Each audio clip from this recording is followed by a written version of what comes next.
5 ఏళ్లు పుష్ప సెట్లోనే గడిచిపోయాయి.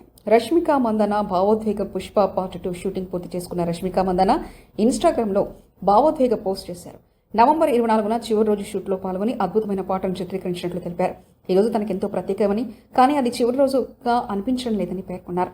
గత 5 ఏళ్లుగా ఈ ప్రాజెక్టులోనే ఎక్కువ కాలం గడిపినట్లు చెప్పిన రష్మిక, అల్లు అర్జున్, సుకుమార్ టీంతో అనుబంధం ఏర్పడిందని చెప్పారు. పుష్ప సెట్ తనకు హోమ్ గ్రౌండ్ లాంటిదని మారిందని, మరిన్ని భావోద్వేగాలు కలగలిపి ఉన్నాయని వెల్లడించారు. రష్మిక పేర్కొన్నట్లు ఆమె కెరీర్లో ఇదొక విలక్షణ అనుభవమని, ఇప్పటివరకు ఆమె పనిచేసిన అత్యుత్తమ ప్రాజెక్టులో ఇదొకటిగా నిలుస్తుందని ఆశాభావం వ్యక్తం చేశారు. ఈ కథను కొనసాగిస్తూ పార్ట్ 3పై కూడా తన ఉత్సాహాన్ని షేర్ చేశారు. 2024 నవంబర్ 25వ తేదీన తన జీవితంలో విలువైన రోజుగా గుర్తుంచుకుంటారని చెప్పారు.